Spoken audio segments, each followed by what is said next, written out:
Will asked me at lunchtime today whether I thought it was spring already. This is not just the lockdown confusion that means I'm not quite certain of what day it is at the moment, but the fact that I had a sudden urge this morning to do a bit of sorting out.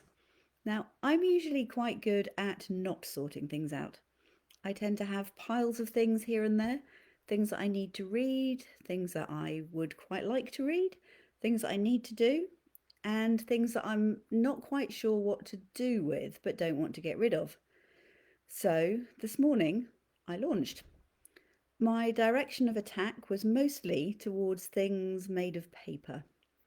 Because I have lots of space and lots of bookshelf, it's really easy to put old magazines that might be useful one day and study notes that I know I'm never going to look at again into a file or a folder, stuff them on a shelf, and forget that they're there.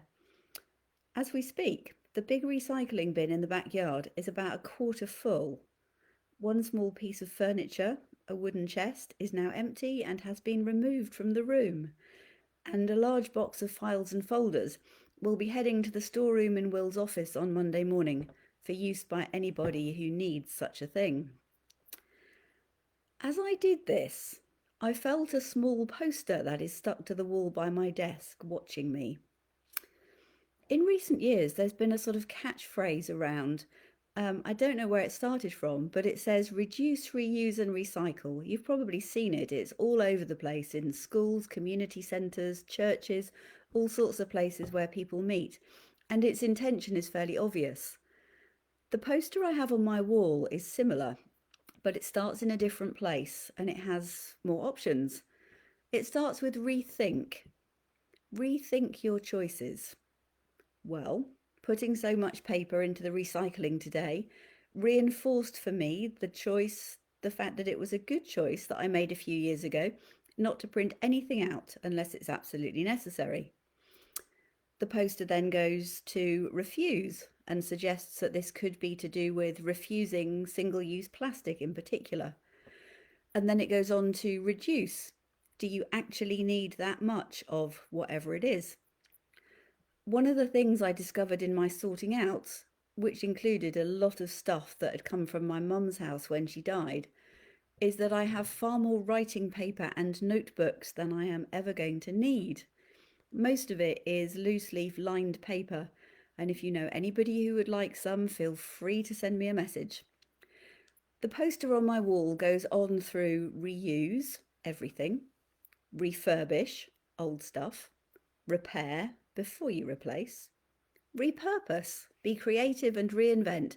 And finally, it gets to recycle, underneath which it says last option. As I have one more bucket of paper to go in the recycling this afternoon, I'm feeling slightly guilty. And that's probably a good thing. Most of the paper I've stuck on the recycling was printed or written on both sides, so no good to keep for scrap and writing notes on. But then I had a thought. In the village where I live, all the hot water and heating for our very small community comes from a district heating scheme which is powered by wood chip. In the winter, when the load on the boiler is high due to everybody very reasonably wanting a nice cosy house, we often have to light by hand the backup boiler. And a good way to start this is by putting shredded paper and cardboard boxes into the bottom of it as a firelighter.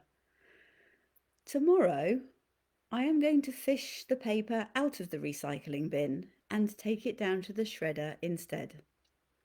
Recycling is a good thing, and I know that not everybody has something else they can do with old paper. But perhaps if we all start by rethinking our choices, as my poster suggests, we might all live a bit more lightly, be a bit kinder to the planet that I believe God gave us to care for, and through that, maybe, be a small part of bringing climate and ecological justice to all of creation. As ever, I'm going to finish with a prayer. And as ever, if you'd like to make it your prayer, feel free to stick an amen in the comments. Creator God, help us to think about what we do with our stuff and to try to live simply so that others can simply live. Amen. Thank you for joining me. See you again tomorrow, I hope. Bye for now.